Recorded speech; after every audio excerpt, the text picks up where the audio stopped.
Should be able to hear me.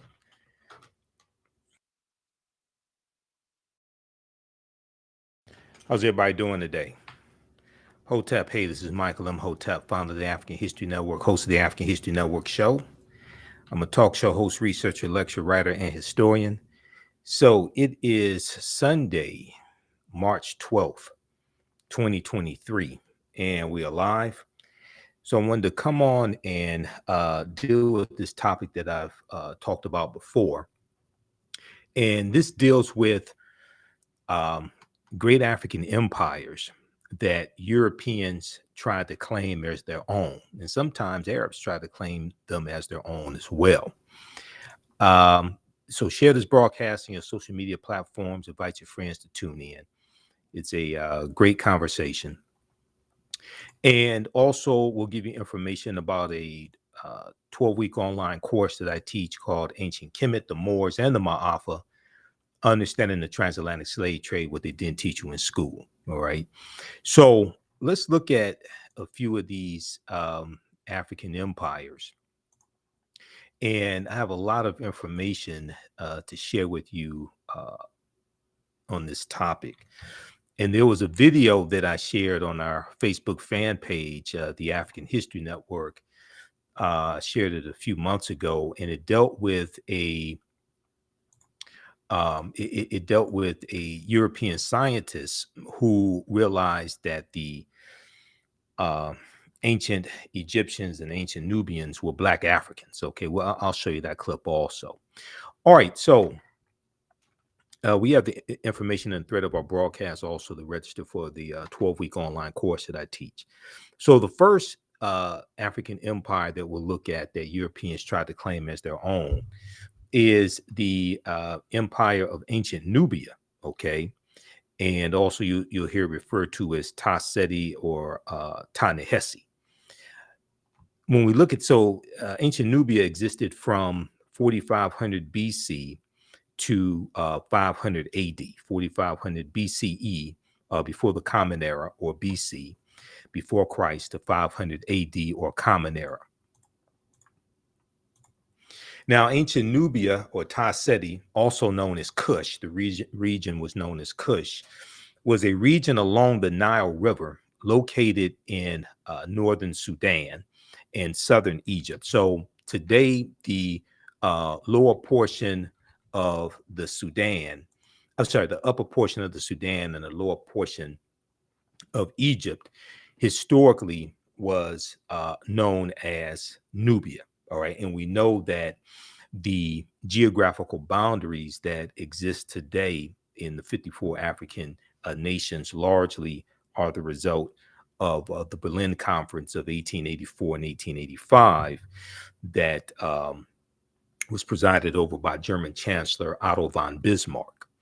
And these 14 European nations are going to carve Africa up into colonies, and they draw the geographical boundaries around the areas that had the natural resources and the mineral wealth that the respective European nations wanted. Okay, so the first monarchy, let me go back to that. Located in northern Sudan and southern Egypt. Now, it was home to some of Africa's earliest kingdoms, known for rich deposits of gold. Nubia was a major trading port for luxury goods that came from sub-Saharan Africa, such as incense, ivory, and ebony. Now, the first monarchy recorded in history was established in ancient Nubia. The Nubians were also known for exceptional archery skills that provided the military strength for their rulers. Pharaohs or kings of Nubia ultimately conquered and ruled Kemet, or Egypt, for about 100 years. Monuments still stand in modern Egypt and Sudan at the sites where Nubian rulers built cities, temples, and royal pyramids. Now, in the 1800s, the Western world's interest in Nubia was awakened by the rediscovery of the ancient empire's monuments, which were reported almost simultaneously by individual British, French, and American explorers. Now, many of these European explorers found it difficult to credit indigenous Africans for building such a civilization. So so what we see here is the same thing that they did with Egypt. They tried to say that, oh, well, these were brown-skinned Caucasians, or these were Semitic people, or these were reddish skinned Caucasians, anything except Black Africans, because they don't want to have to admit that it was Black Africans who built these ancient civilizations that Europeans tried to claim as their own, but is also Black Africans that you have enslaved in the United States, in these various European countries also, when you talk about Great Britain, France, Portugal, etc. So they don't want to have to come out and admit, it's like, well, wait a second, you have these African people enslaved, all right, but you don't want to give credit to the civilizations that people built. And we know that African people did not stay stagnant, did not stay stationary. So we migrated, and some of the migration was voluntary. Some of the migration was forced, okay, because of invasions. So we know that the Yoruba that are in Nigeria, as well as the Dogon of Mali and Burkina Faso, okay, we know that they come from ancient Kemet. All right, so we're going to see African people migrate migrate from Nile Valley region of Africa to Central Africa to West Africa. All right, so many of them found it difficult to credit indigenous Africans for building such a civilization. We see the same thing with Zimbabwe as well. And then we also see, when we look at the Moors, the African Moors, we see Europeans tried to claim that, oh, all the Moors were Europeans. All right, now this video here, this is a European scientist who is disappointed when he finds out that ancient Egyptian pharaohs were Black Africans. Ancient Egyptian pharaohs were Black Africans. And I'm going to see if we can get this to play here. I'm going to go to this. Let's switch over to it. Just give me a minute here. All right, let's flip over to this video.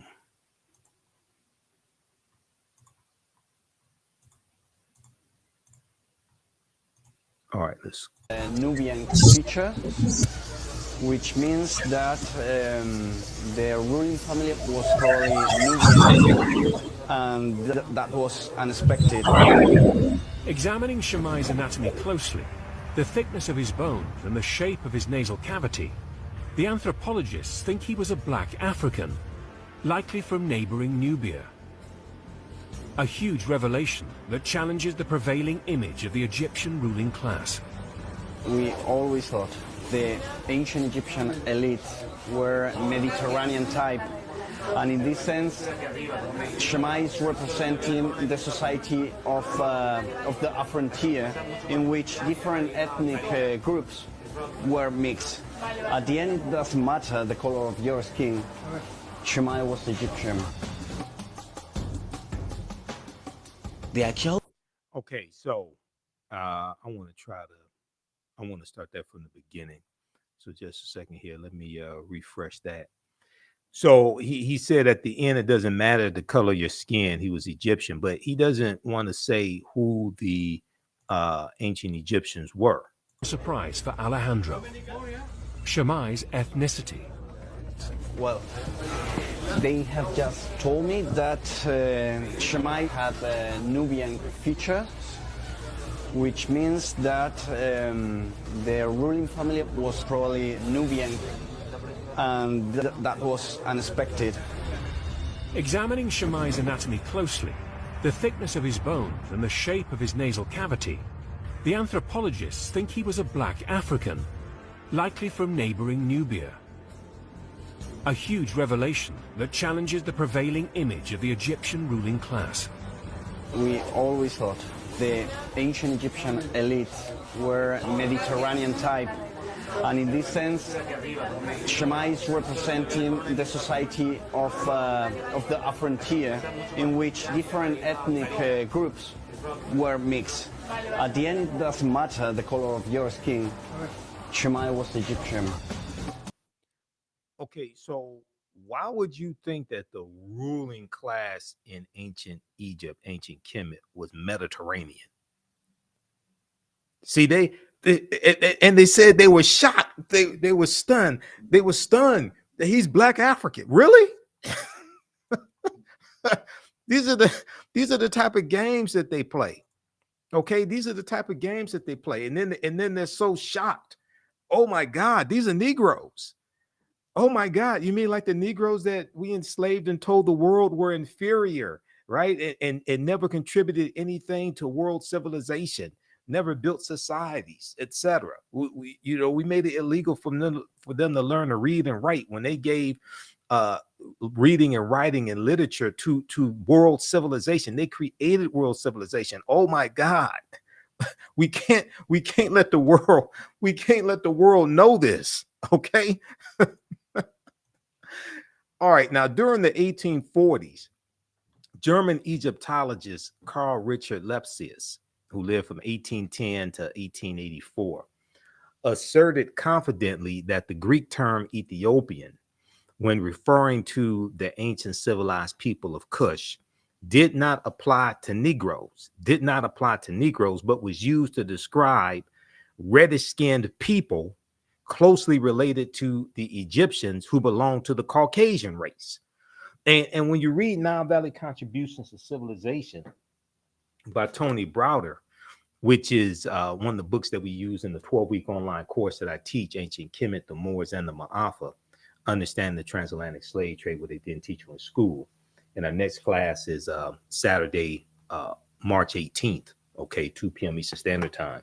Browder deals with some of the excuses that Europeans try to give to explain away the Africanity of ancient Egyptians, ancient Kemetic people, Nubians, things of this nature. Okay, they would do mental gymnastics to try to say, oh no, these were not Negroes. Okay, these were not sub-Saharan Africans. Okay, these were Mediterranean. They were Mediterranean, or they say the Greek term Ethiopian. And at one time, Ethiopia, all of Africa, at one time was referred to as Ethiopia.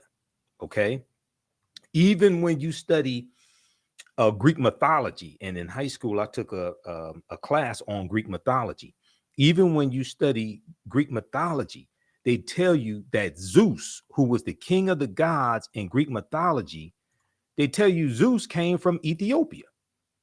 All right, so this is deep in their history, and then you look at where they get the knowledge from. When like the Greco-Roman soldiers, when they conquer ancient Kemet, they're going to learn from the ancient Egyptians, the ancient Kemetic people, and they're going to take the little bit of knowledge that they learn less than 10%. They're going to take the little bit of knowledge that they learned, they take it back to Greece and Rome, but they take it to other parts of the world. They also take it to Ireland as well. All right, let's continue. How's everybody doing? Give us a thumbs up, give us a heart, give us a like on this broadcast. All right. And in the thread of the broadcast, we have the information so you could register for the 12-week online course that I teach, Ancient Kemet, the Moors, and the Ma'afa. Understand the Transatlantic Slave Trade, what they didn't teach you in school.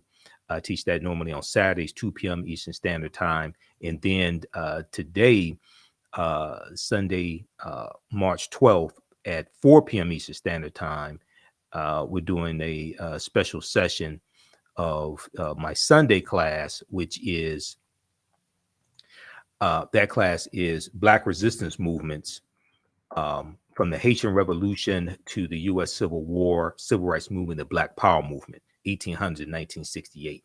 We're doing a free class session of that course today at 4 p.m. Eastern Standard Time, because of daylight savings time is throwing my whole schedule off. So, and I have to do my radio show tonight at 9 p.m. Eastern Standard Time. So you can register for today's class, 4 p.m. Eastern Standard Time at our online school. And we'll post a link here also so you can register for that as well. Okay. But we have it here in the thread of the broadcast. All right. Let's continue here.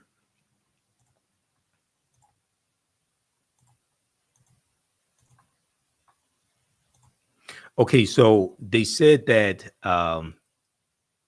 during the 1840s, German Egyptologist Carl Richard Lepsius said that the Greek term Ethiopian, when referring to the ancient civilized people of Kush, did not apply to Negroes, but was used to describe reddish-skinned people closely related to the Egyptians who belonged to the Caucasian race.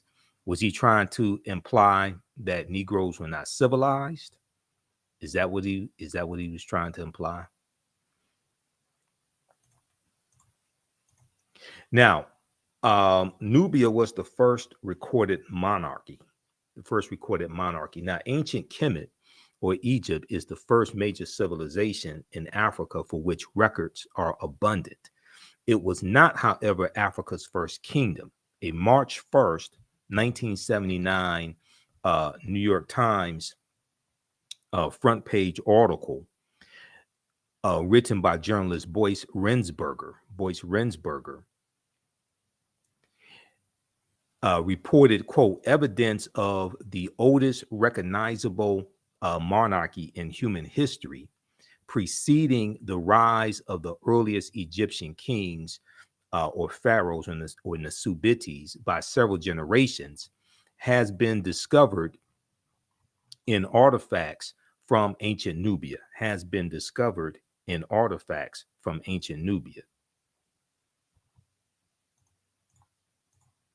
Now, the artifacts, including hundreds of fragments of pottery, stone vessels, and ceremonial objects, such as incense burners, were initially recovered from Custul, Qustul,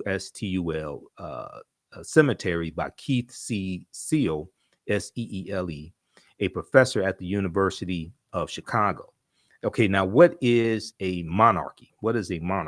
Monarchy is a political system based upon the undivided sovereignty or rule of a single person. So like a king, could be a queen as well. All right. The term applies to states in which supreme authority is vested in the monarch, and who is an individual ruler who functions as the head of state. And who achieves his or her position through heredity. Most monarchies allow only male succession from father to son. Okay. For more information, check out Britannica.com. They have some good basic information on what a monarchy is. Okay. And it's listed under monarchy. Now, ancient Nubian artifacts yield evidence of earliest monarchy. This was a March 1st, 1979 New York Times article. Okay. And in the article, it says, evidence of the oldest recognizable monarchy in human history, preceding the rise of the earliest Egyptian kings by several generations, has been discovered in artifacts from ancient Nubia in Africa. Until now, it had been assumed that at the time, the ancient Nubian culture, which existed in what is now northern Sudan and southern Egypt, had not advanced beyond a collection of scattered tribal clans and chiefdoms. The existence of rule by kings indicates a more advanced form of political organization. Okay, indicates a more advanced form of political organization in which many chiefdoms are united under a powerful and wealthier ruler.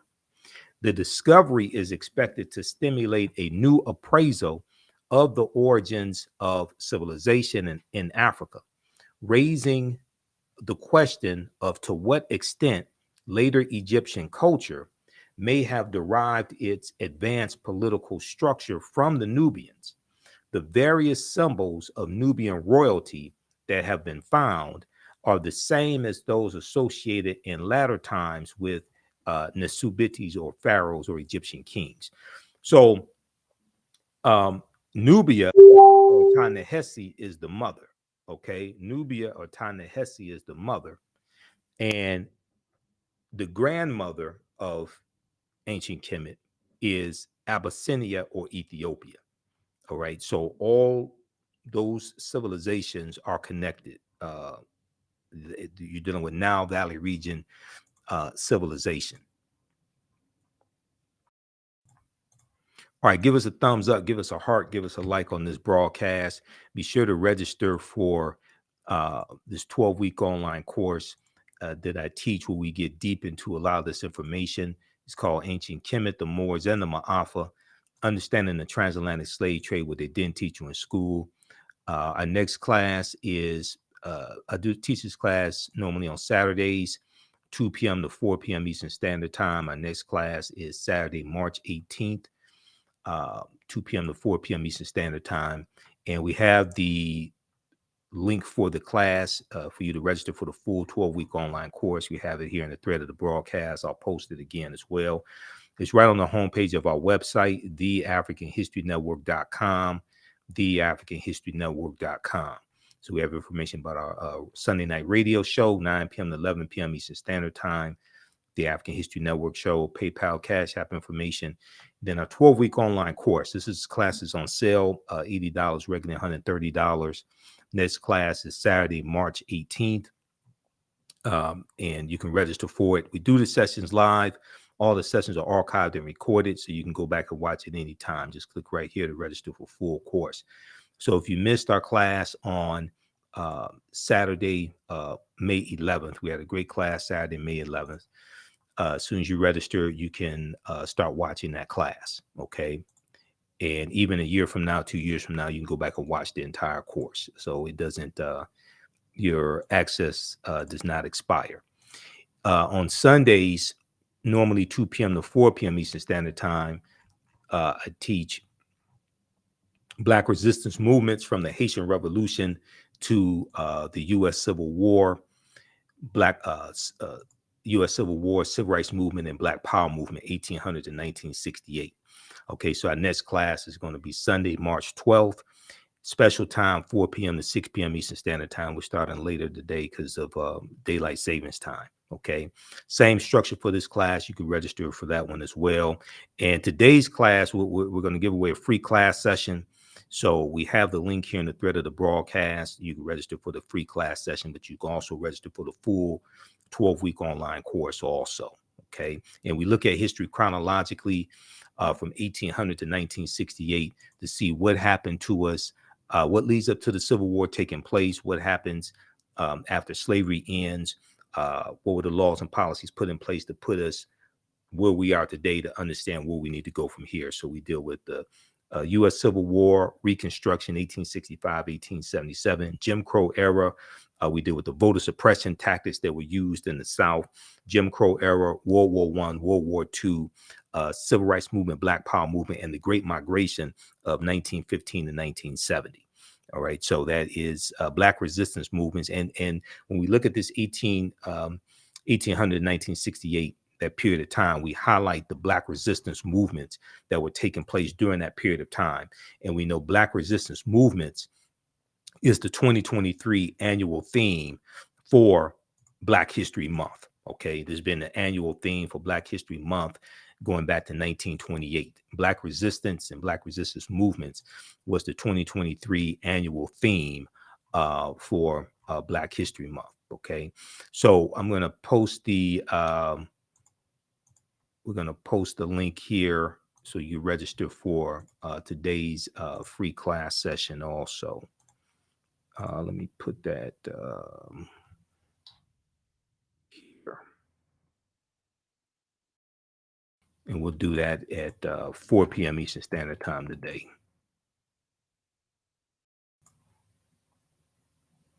Just a second here. All right. Okay, let's continue. Okay, so the discovery is expected to stimulate a new appraisal of the origins of civilization in Africa, raising the question of to what extent latter Egyptian culture may have derived its advanced political structure from the ancient Nubians. The various symbols of Nubian royalty that have been found are the same as those associated in latter times with ancient Egyptian kings or pharaohs. The new findings suggest that the ancient Nubians may have reached this stage of political advancement as long ago as 3300 BCE, before the Common Era, or BC, before Christ, several generations before the earliest documented Egyptian king. The discovery is based on the study of artifacts from ancient tombs excavated 15 years ago, now 15 years prior to 1979, okay, 15 years ago, in an international effort to rescue archaeological deposits before the rising waters of the Aswan Dam covered them. Okay, so read this article from March 1st, 1979, from the New York Times. Ancient Nubian artifacts yield evidence of earliest monarchy. Okay, so we have Nubia, which is a African civilization, African empire. The Europeans try to claim as their own. But we also have Carthage, okay? Carthage in North Africa, in the area that today is where Tunisia is, all right? Now, Carthage existed from 813 BCE, before the Common Era, to 146 BCE, and we've heard about the Punic Wars between Rome and Carthage, and Carthage is going to be destroyed in 146 BCE by Rome. Okay, and we read about Hannibal Barca fighting against Rome and the Punic Wars, and Hannibal crossing the Alps with the elephants, and we read about the Battle of Cannae, 216 BC, all of that. Okay, and we go through and talk about that in the 12-week online course that I teach as well. Okay, so there was a back in 2016, there was a series on the History Channel called Barbarians Rising. And Barbarians Rising dealt with a 700-year history of invasions in the Roman Empire. Okay, 700-year history of invasions in the Roman Empire. And it dealt with the first installment, first episode was about Hannibal Barca fighting against the Romans. Okay, they had this Black British actor named Nicholas Pinnock portray Hannibal Barca. And some white people on social media lost their minds behind this. There was an article from AtlantaBlackStar.com that talked about this. They said History Channel's newest documentary series, Barbarians Rising, tackles the fall of the Roman Empire over the course of 700 years of invasions. However, the most recent episode that aired Monday, this is in 2016, depicts Hannibal of Carthage as a black man, depicts Hannibal Barca of Carthage as a black man. And many white history buffs are crying foul over the quote unquote historical inaccuracy, or what they call a historical inaccuracy. In the series, Hannibal Barca is portrayed by black British actor Nicholas Pinnock, who there's no question that he's of African descent. Okay. He's not, you don't have to look at him for 5 minutes and try to listen to the tonality of his voice to determine if he is of African ancestry. Now, the famous Carthaginian general Hannibal Barca was a thorn in the Roman Empire side. He became a general at the age of 26 and managed to unite barbarian tribes to stop Rome's imperial rise. The military genius was famous for climbing the Alps with war elephants whose sole purpose was to stomp the Roman Empire, to stomp, S-T-O-M-P, to stomp the Roman Empire. Hannibal ultimately wanted to invade Rome, but he failed to do so. Okay, now there have been debates over the race of Hannibal. This debate still continues to this day for some people. There really is no debate if you understand history. Read the article from AtlantaBlackStar.com from June 7th, 2016 called History Channel Portrays Hannibal as Black. White people cry foul over historical revisionism. All right. Now, when we look at Carthage was founded in the 9th century BCE, before the Common Era, on the Gulf of Tunis. From the 6th century before the Common Era onwards, it developed into a great trading empire covering much of the Mediterranean and was home to a brilliant civilization. In the course of the long Punic Wars from 264 BCE to 146 BCE, Carthage occupied some of Rome's territories before finally being destroyed by its rival Rome in 146 before the Common Era. In his book, World's Great Men of Color, Volume 1, history scholar J.A. Rogers asserts, quote, the Carthaginians were descendants of the Phoenicians, a Negroid people. The Carthaginians were descendants of the Phoenicians, a Negroid people, and that, in fact, until the rise of the doctrine of white superiority, Hannibal Barca was traditionally known as a black man, end quote. So what we're going to see as you have a rise in European powers, and Europeans are coming out of the Dark Ages as they come out of the 1200s, going to the 1300s, which is the beginning of the Renaissance period. As they come out of that time and going to the 1400s and 1500s, we're going to see them conquering people's lands, especially in the 1400s. We're going to see them conquering people's lands, like with Christopher Columbus, and then we look at the Juan Ponce de Leon in the 1500s. In 1513, he comes into Florida and conquers Florida on behalf of Spain. And Europeans start to enslave people, not just African people, but also Indians, Native Americans. They start to enslave them, extract mineral wealth out of those respective nations, and they start to rebuild Europe. As you have a rise in the dominance of European powers, you also have a rise in the dominance of the European phenotype. And a lot of mythological characters get reinterpreted as European that were originally African, and some historical characters, some historical personalities also get reinterpreted, and some historical people, groups of people, get reinterpreted as European that were historically African.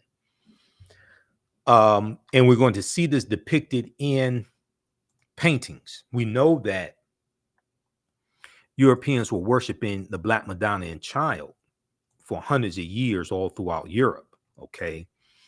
And that comes from the worship of Asar, Aset, and Heru, who the Greeks called Osiris, Isis, and Horus, okay, known as the First Holy Trinity. And we're going to see that Michelangelo painting the Sistine Chapel, he depicts Adam and Eve as being European. He depicts God as being European. And we're going to see, there were hundreds of images and statues of the Black Madonna and Child all throughout Europe. France probably had the most, with somewhere around 300. And we're going to see the colonization or decolorization of these African images to European as well. And there's going to be these European images that these Europeans take into foreign lands when they conquer people and force these images and force Christianity, especially white Christianity, force these upon other groups of people, especially African people.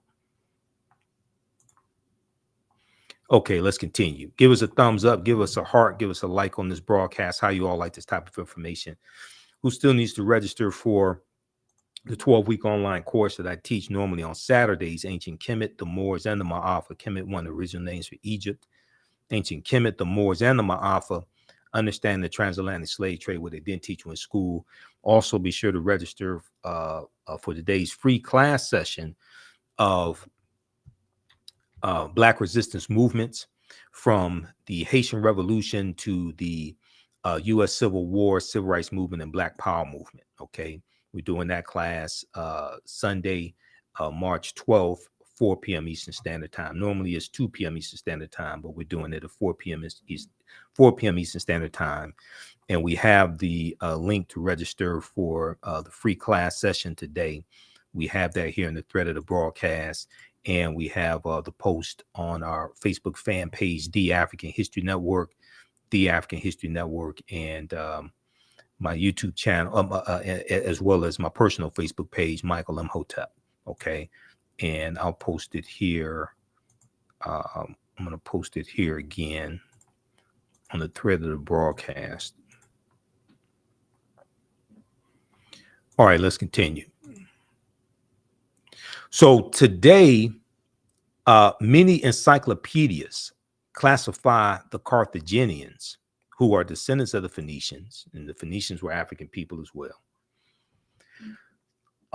Today, many encyclopedias classify the Carthaginians as whites or Semites, but ancient Greek and Roman eyewitness accounts paint a different picture.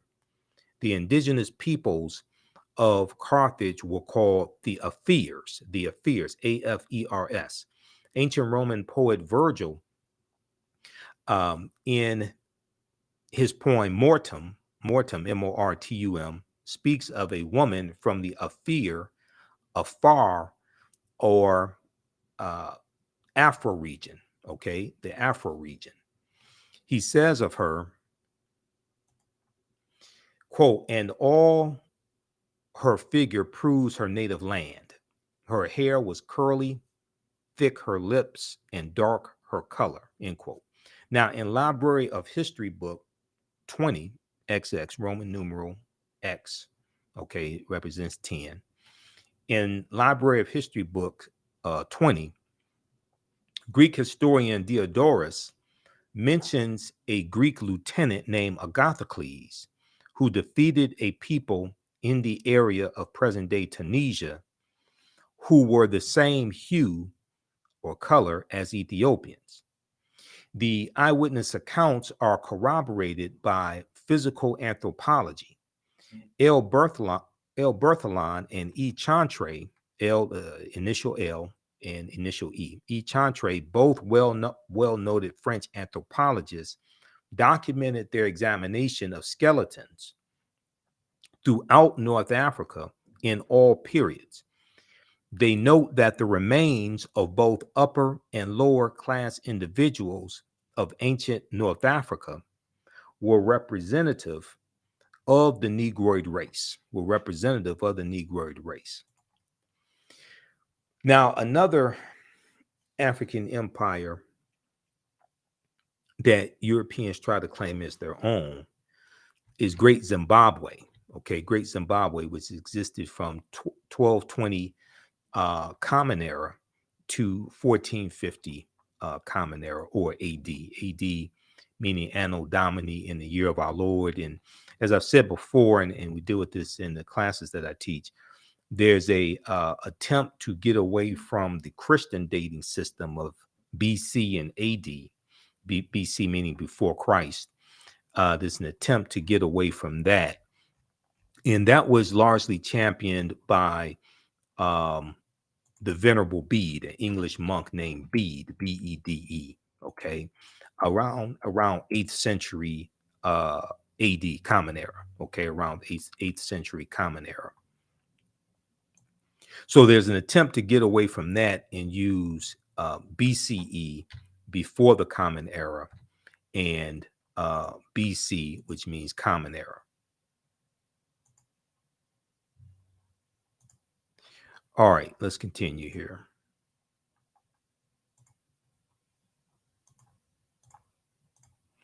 Now, the civilization of Great Zimbabwe was one of the most significant civilizations during the medieval period. Great Zimbabwe is extraordinary because of the magnificent scale of its structure, the magnificent scale of its structure, of its structures, I should say, plural. Its most striking edifice, referred to as the Great Enclosure, has walls as high as 36 feet, extending approximately 820 feet, making it the largest ancient structure south of the Sahara Desert. Now, in the 1800s, European explorers, imperialists, and colonizers were stunned by Great Zimbabwe's grandeur and cunning workmanship. Its grandeur and cunning workmanship. So they attributed the architecture to Portuguese travelers, Arabs, Chinese, Persians, or even biblical characters such as King Solomon and the Queen of Sheba, which is like really, really, really problematic. Okay, we're not going to go deep into that right now, but that's really problematic when you try to attribute physical structures to biblical characters. That's a huge problem there. That means like you're really desperate when you do something like that, if you know what I mean. Now, according to the Metropolitan Museum of Art, archaeological investigations conducted during the first decades of the 20th century have dismissed those attributions to the Arabs and the Chinese and the Persians and the Portuguese and things of this nature, and biblical characters, etc. According to the Metropolitan Museum of Art, archaeological investigations conducted during the first decades of the 20th century have dismissed those attributions and confirmed both the antiquity of the site and its African origins. Have confirmed both the antiquity of the site and its African origins. It was built by the ancestors of the indigenous Shona people, Shona, in the 11th century Common Era, or what the Venerable Bede called AD, long before the first Europeans ever set foot in Zimbabwe. Okay. Yet and still, this is another great African empire that Europeans tried to take the credit away from African people and give it to everybody like the Chinese and Portuguese and Arabs, etc. Okay. And when you have oppressed the people, enslaved them, and then now, and see also with the invention of the Gutenberg printing press in about the 11th century AD, mid 11th century AD, somewhere around 1046 or so, with the invention of the Gutenberg printing press, named after Johannes Gutenberg. Now, with the Gutenberg printing press being invented, now they can mass produce manuscripts. They can mass produce books. Prior to that, all the books were handwritten. Okay, but when the printing press, the Gutenberg printing press was invented about mid 11th century Common Era, Now, Europeans can mass produce the lie. They can rewrite the history and mass produce the lie.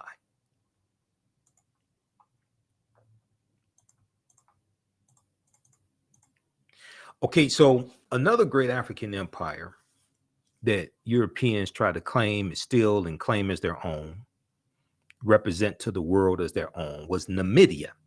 Not Namibia, but Numidia, Numidia, which existed from 202 BCE, before the Common Era, to 46 BCE. Now, Numidia was another great Black Berber Libyan nation in northern Algeria during the time of the Romans and the Carthaginians. Okay, and Hannibal Barca, the Punic Wars, Carthage. Okay, because Carthage is not destroyed until 246. Until 146 BCE. Now, it began as a sovereign state and later alternated status between Roman province and Roman client state. It is considered to be the first major state in history of Algeria and the Berber world. Okay, it's considered to be the first major state in history, in the history of Algeria and the Berber world. Now, Numidia has also been classified by European and Arab historians as a Caucasian or Semitic built civilization. Now, in his classic book, The Destruction of Black Civilization by Dr. Chancellor Williams, and I have that book here in the office also, because we referenced that book in my 12-week online course, Ancient Kemet, the Moors, and the Ma'afa, Understanding the Transatlantic Slave Trade.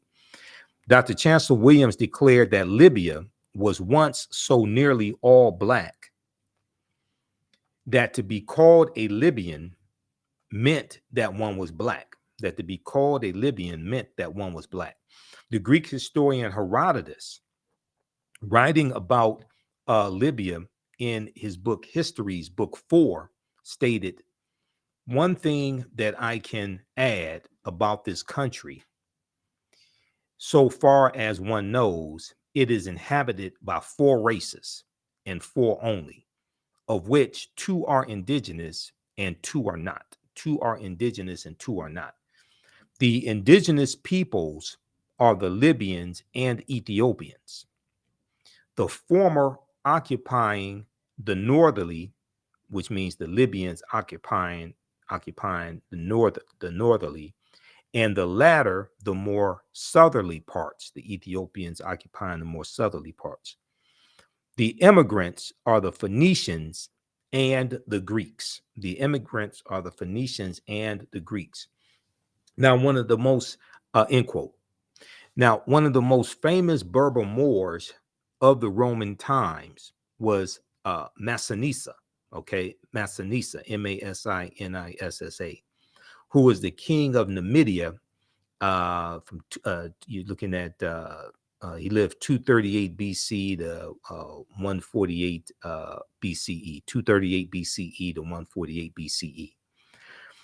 And it's Massinissa who assisted the Romans against the Carthaginians during the Punic Wars. When you study the Punic Wars, and we deal with the Punic Wars in the course, we deal with Massinissa siding with the Romans against the Carthaginians, okay, to defeat the Carthaginians. Now, the coin depictions and statues of King Massinissa confirm without doubt that this great Berber leader and king of the Moors was phenotypically a Black African man with woolly hair, similar to the West African type. Suffix Syphax, king of the Massilians in Numidia, a contemporary and great rival of King Massinissa, was also depicted in his coinage as a phenotypically Black African. Now, this coin that you see here on the screen, front and back, this is the coin of Juba the First, Juba, who lived from 85 BCE to 46 BCE. He was king of Numidia as well. Okay. And Numidia is in present day Algeria and Tunisia in North Africa. Because once again, those geographical boundaries that we see today, those largely come from the Berlin Conference of 1884 and 1885. There's a good article dealing with the Berlin Conference. There's a good article from TheAHNShow.com. Okay. And let me pull this up here. This deals with the Berlin Conference to divide Africa. The Berlin Conference to divide Africa.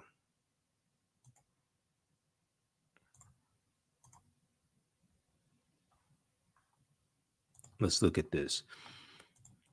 The Berlin Conference to divide Africa, the colonization of the continent by European powers. Okay, now here's a sketch of these European leaders meeting at the Berlin Conference to carve Africa up into colonies, because these Europeans have been fighting and killing each other for hundreds of years, going back to when they were barbarians and formed kingdoms.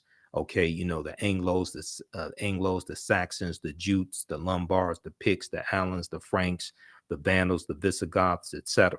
Okay, and then they're going to form nations. The barbarians go from kingdoms to nations, and these nations are going to continue fighting and killing each other. The Berlin Conference was Africa's undoing in more ways than one. The colonial powers superimposed their domains on the African continent.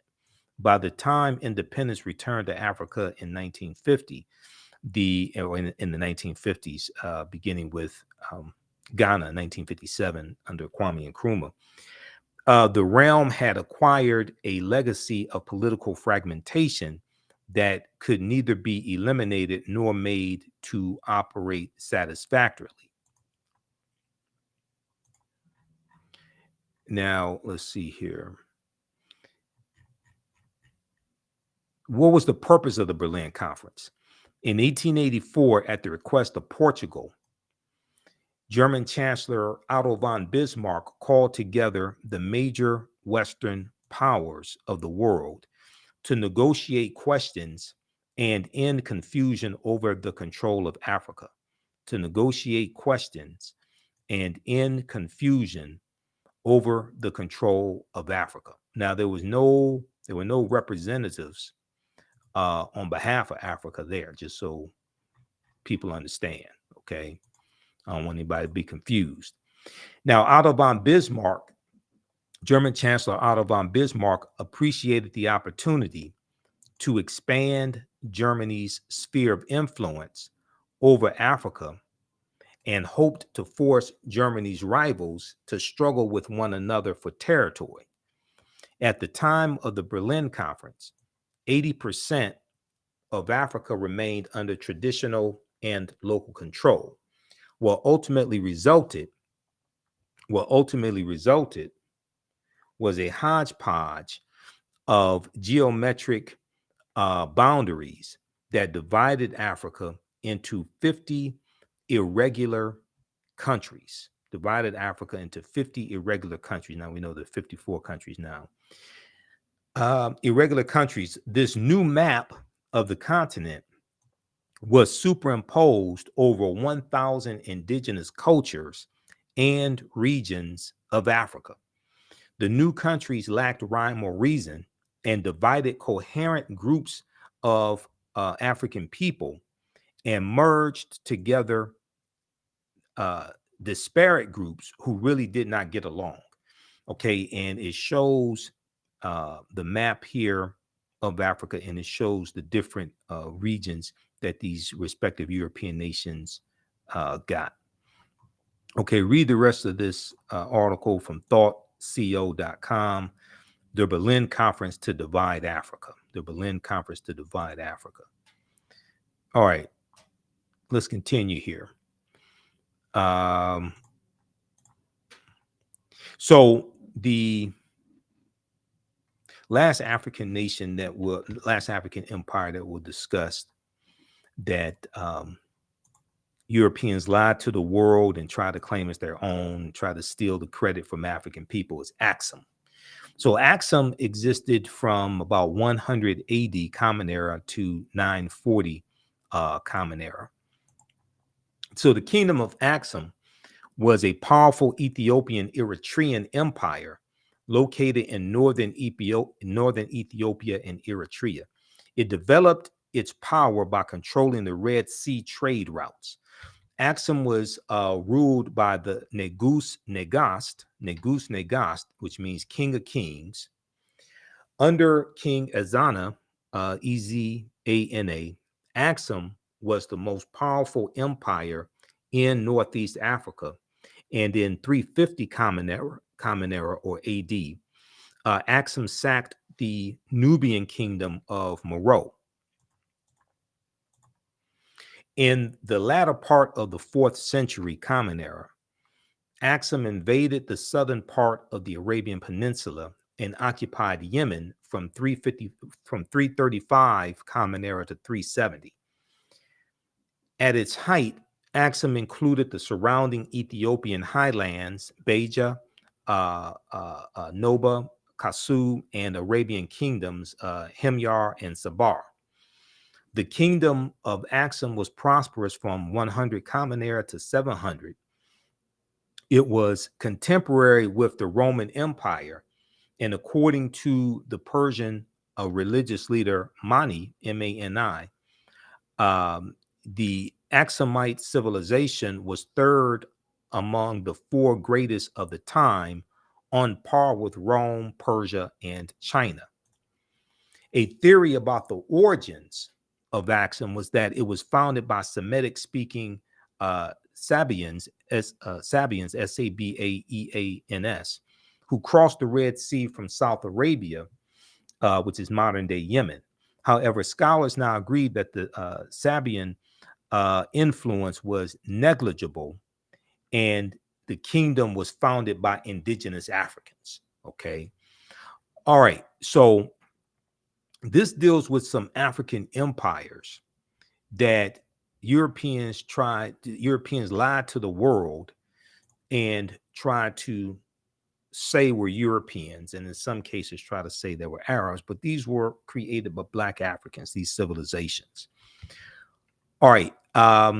Hopefully you like this type of information.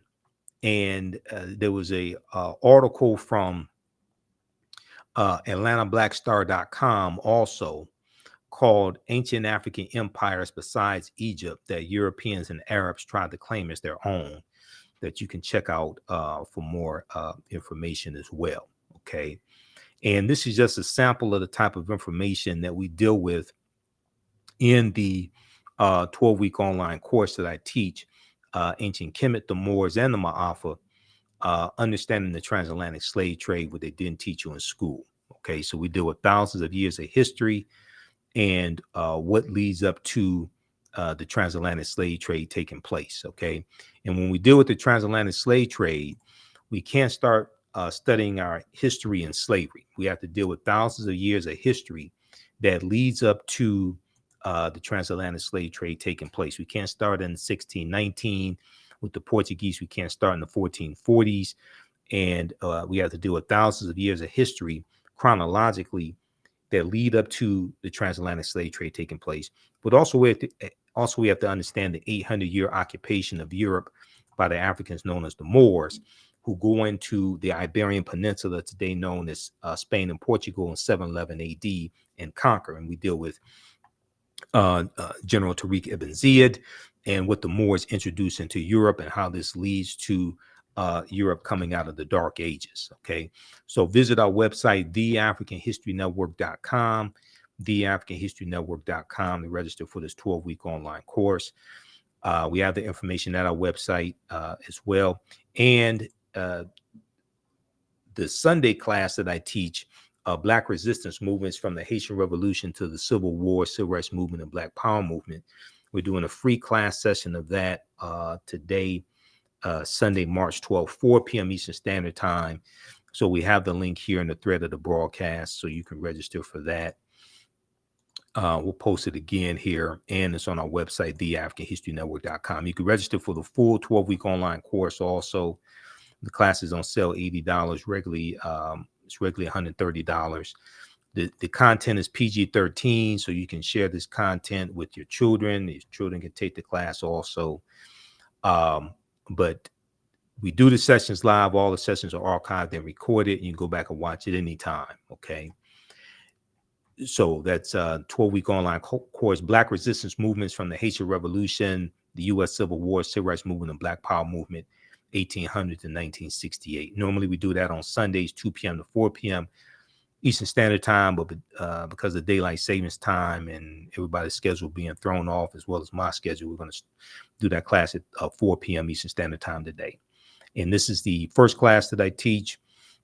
We do this on Saturdays, 2 p.m. to 4 p.m. Eastern Standard Time. Ancient Kemet, the Moors, and the Ma'afa, understand the transatlantic slave trade, what they didn't teach you in school.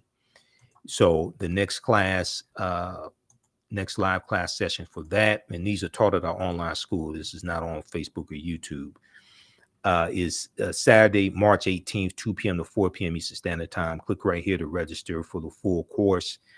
And as soon as you register, you can watch the class that we did Saturday, March 11th. We had a great class Saturday, March 11th. We'll post a link here. And we have a bundle pack, so you can register for both classes at a discount, $120. That's a $300 value. There's 5 free lectures you're going to get that'll be in the video library. When you log into your Learn World account, they're in the video library you can watch there. So you can register here for the bundle pack of courses, get both classes for $120. And if you've taken any of my online classes in the past, if you are a returning student, what we call a returning student, email us at AHNshow@TheAfricanHistoryNetwork.com, AHNshow@TheAfricanHistoryNetwork.com. You get a 50% discount on the bundle pack of courses, okay? So email us there, or you can email us through the website. We'll get you registered for those.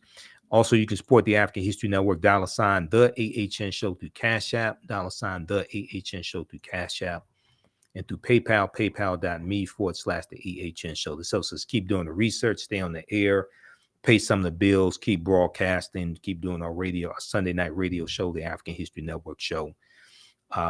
This is our official Cash App account, $ the AHN Show, SHOW. When you go to it, it'll say Michael. Show my picture there. These other ones here, and there's about 5 fake African History Network Cash App accounts out there I've identified, and I'm still trying to get them shut down. I have to follow up with Cash App on this because they opened up an investigation. So that's why I put this graphic here on the homepage of our website, and with the link there, and it has the QR code also for our Cash App account. Okay, so you can just scan the QR code as well. All right, so hopefully you learned a lot today. Register for these online courses. Support the African History Network. African History Network will be on live tonight, Sunday, 9 p.m. Eastern Standard Time for the African History Network show. I have to get out of here and teach this online class today. Remember, right now, it's correct wrong behavior. It's not over till we win. Wakanda forever. We'll talk to you next time. Peace.